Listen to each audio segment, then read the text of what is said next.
जोडभावी पेठ police ठाण्याच्या गुन्हे प्रकटीकरण पथकानं निर्घृण खून केलेल्या आरोपीला 24 तासात अटक करून गंभीर गुन्हा उघडकीस आणलाय। दिनांक 28 डिसेंबर 2024 रोजी रात्री 10:30च्या सुमारास शेळगी मित्रनगरमधील निर्मल डेव्हलपर्स येथील मोकळ्या जागेत एका 19 ते 20 वयोगटाच्या युवकाचा निर्घृण खून झाल्याची माहिती प्राप्त झाली होती। त्या अनुषंगानं जोडभावी पेठ पोलीस ठाण्यात युवराज प्रभुलिंग स्वामी वय 20 राहणार गौडगाव मठाजवळ आदर्शनगर शेळगी याचा खून झाल्याबाबत 29 डिसेंबर रोजी खुनाचा गुन्हा दाखल करण्यात आला होता। या गुन्ह्यातील मिळालेल्या गुप्त माहितीच्या अनुषंगानं विजय उर्फ सोनू राजू बनसोडे वय 19 राहणार गौडगाव मठाजवळ आदर्शनगर शेळगी आणि एका विधी संघर्षग्रस्त बालकाला ताब्यात घेऊन हा गुन्हा 24 तासांच्या आत उघड करण्यात आला।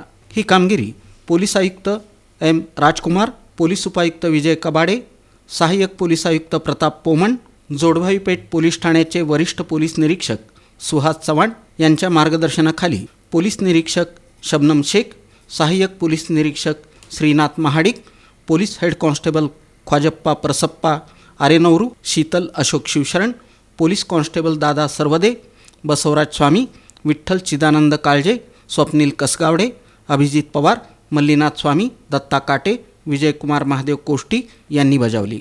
याबाबत अधिक माहिती सहाय्यक पोलीस आयुक्त प्रताप पोमण यांनी दिली। 22 डिसेंबर रोजी रात्री 10:30 वाजता सुमारास एका युवकाची शेळगी गावच्या हद्दीमध्ये हत्या झाली अशी खबर आली। खबर आल्यानंतर जोडभावी पोलीस ठाण्याचे पोलीस निरीक्षक शेख मॅडम, त्याचबरोबर DBचे सहाय्यक पोलीस निरीक्षक महाडिक यांचा स्टाफ त्या घटनास्थळी गेला आणि त्या ठिकाणावरून मिळालेल्या माहितीवरून आम्ही साधारण 2 ते 3 तासाच्या आतमध्ये त्यातील आरोपींना ताब्यात घेतलेलं आहे। यामधील आरोपी विजय बनसोडे व त्याच्यासोबत एक विधी संघर्षगत बालक म्हणजे बाल गुन्हेगार या दोघांना ताब्यात घेतल्यानंतर त्यांनी हे गुन्हा केल्याची कबुली दिलेली आहे।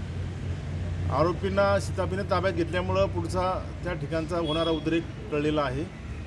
आरोपींचा तपास पोलीस निरीक्षक शेख यांनी केलेला आहे आणि त्याचे तपास करून पुरावा गोळा करून आज रोजी त्याची पोलीस कस्टडी संपत आहे आणि पुढील तपास सुद्धा करत आहे।